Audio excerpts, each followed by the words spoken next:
Good morning, welcome again on my YouTube channel. आज के इस वीडियो में स्वागत करता हूं आपका। आज का जो हमारा टॉपिक है, जिसमें हम पढ़ने वाले हैं, उसका नाम है upper segment and lower segment ratio. ठीक है, वीडियो शुरू करने से पहले मेरी आपसे रिक्वेस्ट है, अगर आपने चैनल को सब्सक्राइब नहीं किया है तो चैनल को सब्सक्राइब कर लीजिए, बेल आइकन को दबाना ना भूलें ताकि आप तक आने वाली वीडियोज़ की नोटिफिकेशन फटाक से मिलती रहे। ठीक है, हम शुरू करते हैं हमारा topic. Upper segment and lower segment का जो रेशियो होता है उसके बारे में हम डिस्कस करने वाले हैं। तो आपको सबसे पहले यही पता होना चाहिए अपर सेगमेंट क्या होता है एंड लोअर सेगमेंट क्या होता है। कौन इसमें कहाँ से लेके कहाँ तक अपर सेगमेंट होता है और लोअर सेगमेंट कहाँ से कहाँ तक होता है। तो आपका जो अपर सेगमेंट है वो आपका वर्टेक्स से प्यूबिक सिम्फाइसिस तक होता है, वर्टेक्स टू प्यूबिक सिम्फाइसिस। अब आपको ये पता होना चाहिए प्यूबिक सिम्फाइसिस क्या होता है, तभी आप पढ़ पाओगे ना।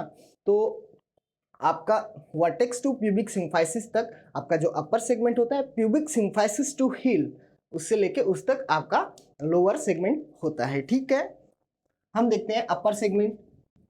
अपर सेगमेंट कहां से कहां तक होता है? वर्टेक्स टू प्यूबिक सिम्फाइसिस,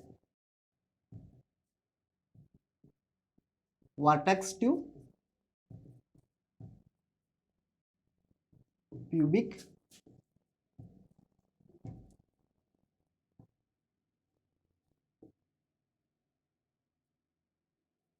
ये आपका वर्टेक्स टू प्यूबिक सिम्फाइसिस हो गया। ठीक है, अगर ये रेशियो है अपर सेगमेंट का, वर्टेक्स टू प्यूबिक सिम्फाइसिस। आपका जो लोअर सेगमेंट है वो कहां से कहां तक होगा? लोअर सेगमेंट की अगर हम बात करें तो लोअर सेगमेंट जो होता है वो होता है प्यूबिक सिम्फाइसिस टू हील।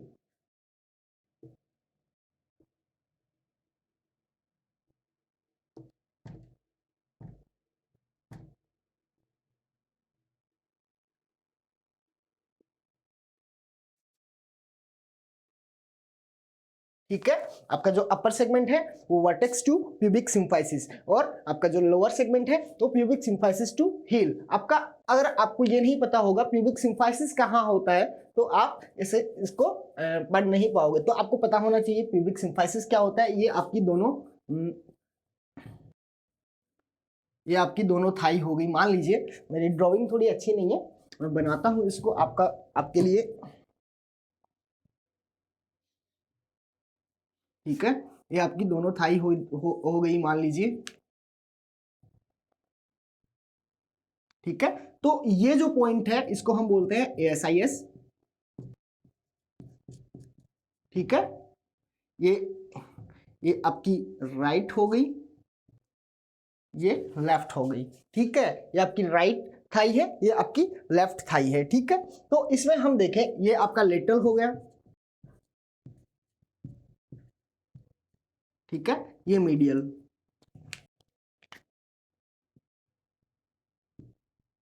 ठीक है, ये मीडियल हो गया। ठीक है, इसमें हम देखें ये आपका ASIS है, ये आपका राइट साइड का है, ये आपका लेफ्ट साइड का है।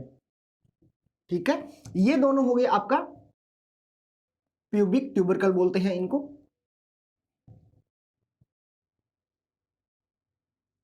ठीक है, इनको हम बोलते हैं प्यूबिक ट्यूबरकल। इन दोनों को हम प्यूबिक ट्यूबरकल बोलते हैं।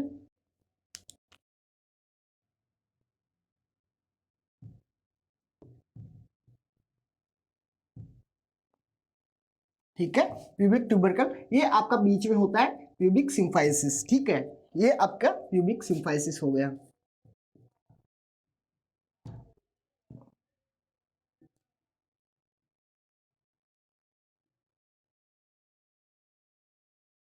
ठीक है, ये आपका प्यूबिक सिम्फाइसिस हो गया। तो आपको पता होना चाहिए जो प्यूबिक सिम्फाइसिस कहाँ होता है, कैसे होता है। तो आपका जो अपर सेगमेंट होता है वो वर्टेक्स से लेके प्यूबिक सिम्फाइसिस तक होता है, वर्टेक्स टू प्यूबिक सिम्फाइसिस। आपका जो लोअर सेगमेंट होता है वो प्यूबिक सिम्फाइसिस से लेके आपका जो हील होता है वहां तक होता है। आपका वर्टेक्स है, वर्टेक्स से जो प्यूबिक सिम्फाइसिस है उसको आपको प्यूबिक, ये अब आपको पता होना चाहिए प्यूबिक सिम्फाइसिस क्या होता है। ये आपकी थाइज है। ठीक है, ये आपकी राइट थाई है, ये आपकी लेफ्ट थाई है, ये मीडियल पार्ट है, ये लेटरल पार्ट है। ठीक है, ये आपका ASIS हो गया, anterior supine, anterior superior iliac spine जिसको बोलते हैं हम।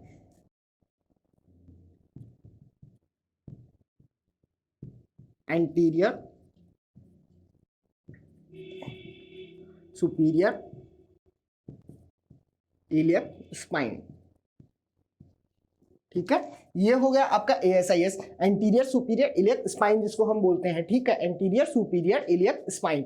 और ये दोनों आपके जो ये दोनों पॉइंट है, ये यहाँ पे मैंने नोट किया है इनको, तो ये दोनों पॉइंट हो गए आपके जो प्यूबिक ट्यूबरकल होते हैं, प्यूबिक ट्यूबरकल, इनको प्यूबिक ट्यूबरकल बोलते हैं। इनके बीच में जो पार्ट होता है, ये जो पार्ट है, इनको हम प्यूबिक सिम्फाइसिस बोलते हैं। तो आपका जो वर्टेक्स है, वर्टेक्स से लेके यहाँ तक का है प्यूबिक सिम्फाइसिस, दोनों थाइज के बीच में दोनों ट्यूबरकल, जो आपका प्यूबिक ट्यूबरकल है, प्यूबिक ट्यूबरकल के बीच में प्यूबिक सिम्फाइसिस है, प्यूबिक सिम्फाइसिस में प्यूबिक सिम्फाइसिस तक होता है आपका अपर सेगमेंट, ठीक है। और ये आपका प्यूबिक सिम्फाइसिस से लेके आपका जो हील है, हील तक आपका लोअर सेगमेंट होता है। तो मैं आपको बताना क्या चाहता हूँ, ये आपको मैंने पढ़ाया, इसका पूरी कहानी क्या है, ठीक है। तो आप देखना, जो एट बर्थ होता है, किसी भी जो चाइल्ड होता है, उसका कोई बेबी होता है, न्यूबॉर्न बेबी है, उसका बर्थ के टाइम पे जो upper segment and lower segment का जो रेशियो होता है वो कितना होता है, और एट द 3 ईयर जब उसकी एज हो जाती है तो वो रेशियो कितना हो जाता है, एट द 7 ईयर पे उसका जो रेशियो है वो कितना हो जाता है। तो आपको ये पता होना चाहिए, इसी के बारे में मैं पढ़ाने वाला हूँ अभी। तो ये तीनों ही क्वेश्चन बहुत ज्यादा इंपॉर्टेंट है। आपका जो नॉर्मल जो रेशियो होता है एट न्यूबॉर्न बेबी होता है, कोई नॉर्मल जो बेबी होता है, न्यूबॉर्न बेबी होता है, उसका जो रेशियो अगर हम देखें तो वो कितना होता है, ठीक है। नॉर्मली अगर हम देखें,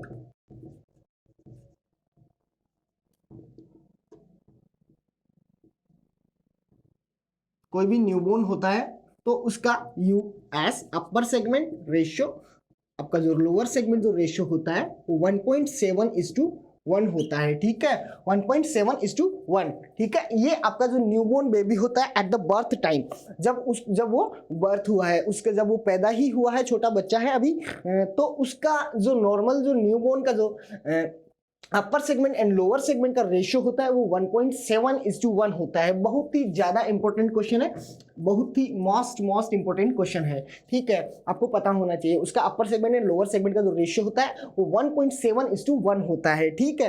अगर आपको उसकी जो नॉर्मल जो न्यूबॉर्न है अभी वो 3 ईयर का हो गया है, ठीक है, मान लो जो बच्चा अब पैदा हुआ वो 3 साल का हो गया, तो उसका अपर सेगमेंट और लोअर सेगमेंट रेशियो वो कितना होगा, अब कितना हो जाएगा 3 साल पे, तो आपको पता होना चाहिए एट 3 ईयर पे उसका कितना रेशियो हो जाएगा।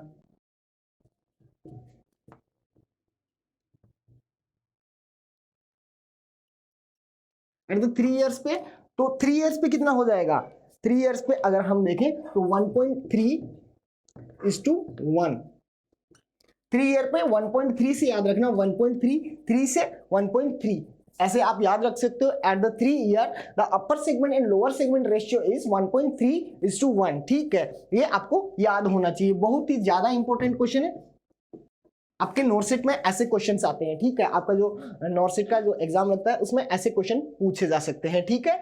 अगर हम देखें ये जो रेशियो है, ये आपका जो upper segment and lower segment का जो रेशियो है वो 7 to 10 ईयर का जो बेबी होता है, कोई 7 to 10 ईयर का कोई चाइल्ड होता है, उसमें कितना हो जाता है,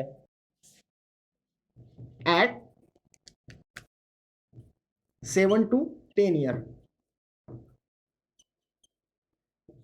7 to 10 ईयर में अगर हम देखें ये रेशियो कितना हो जाता है, 1:1, दोनों इक्वल हो जाते हैं, ठीक है,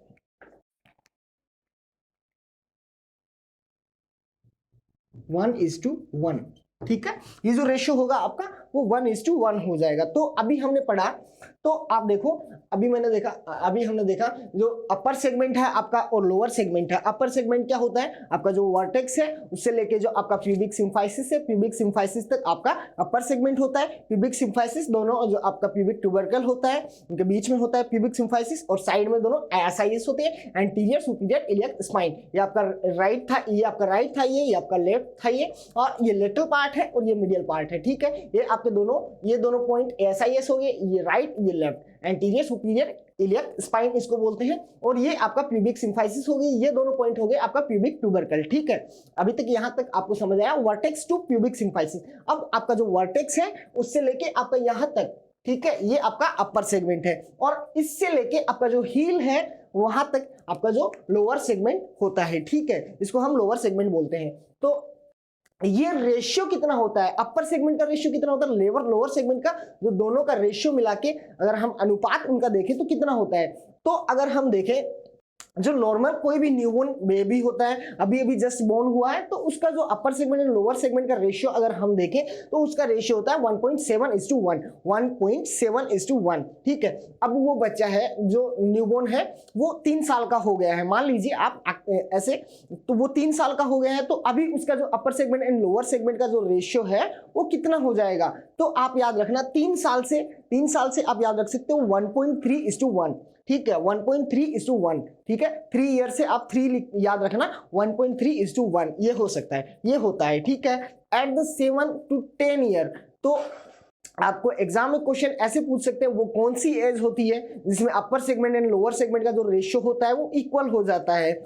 ऐसे आपको ऑप्शन से देंगे at the 3 year, at the 4 year, at the 7 year, तो आपका आंसर होगा 7 to 10 ईयर। ये 7 से लेकर 10 के बीच में जितनी भी जो रेंज आती है उसमें आपका जो लोअर सेगमेंट है और अपर सेगमेंट है उसका रेशियो हो जाता है 1:1, दोनों इक्वल हो जाते हैं। आपको ऐसे क्वेश्चन पूछे जा सकते हैं। ठीक है, upper segment lower segment ratio at the newborn 1.7:1 and at the 3 year 1.3:1। ठीक है, एट द 7 to 10 ईयर आपका रेशियो हो जाएगा इक्वल 1:1। ठीक है, आई होप आपको समझ आया होगा। ASIS जो आपका प्यूबिक ट्यूबरकल होता है, प्यूबिक सिम्फाइसिस होता है, राइट थाई और लेफ्ट थाई के बीच में जो आपका प्यूबिक ट्यूबरकल होता है उसके बीच में आपका प्यूबिक सिम्फाइसिस होता है। प्यूबिक सिम्फाइसिस से लेके हील तक आपका जो लोअर सेगमेंट होता है, आपका जो वर्टेक्स से लेके प्यूबिक सिम्फाइसिस तक आपका अपर सेगमेंट होता है। अब ये हमने क्यों पढ़ा है आपको ये पता होना चाहिए। अगर ये जो रेशियो है, यहाँ तक हमने जो रेशियो पढ़ा है, इस रेशियो में कोई भी अल्टरेशन हो जाता है,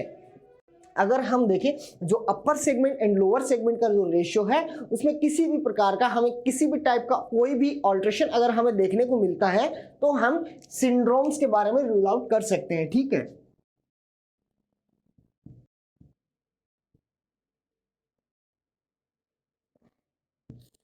ठीक है, अगर ये जो रेशियो है वो ऑल्टर हो गया है, इस रेशियो में किसी भी प्रकार का आपको ऑल्ट्रेशन देखने को मिल रहा है, तो आप सोच सकते हो ऐसा, मान लीजिए आपके पास आप एज ए नर्स कहीं पे काम कर रहे हो और वहीं पे कोई पेशेंट आए, कोई चाइल्ड आए, उसका जो upper segment and lower segment जो रेशियो है वो अल्टर है, देखने में थोड़ा मतलब उसका जो अपर सेगमेंट और लोअर सेगमेंट का जो रेशियो है उसमें आपको ऑल्ट्रेशन देखने को मिल रहा है, तो आप ये सोच सकते हो उसको किसी भी प्रकार का कोई सिंड्रोम हो सकता है। वो सिंड्रोम क्या हो सकता है, आपका जो रिकेट्स हो सकता है, हम देख सकते हैं उसको रिकेट्स हो सकता है,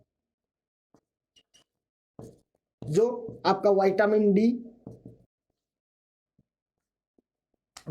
डी और कैल्शियम का प्रॉब्लम है।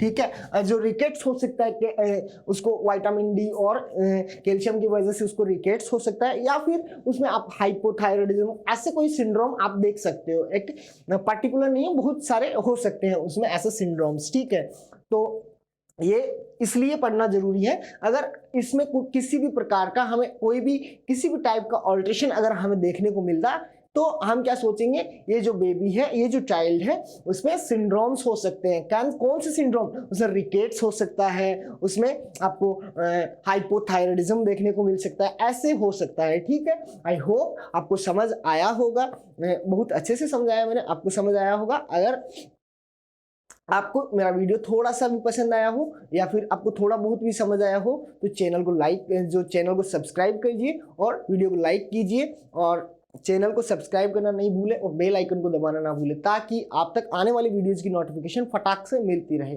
Thank you for watching my video, thank you for your participation, thank you so much.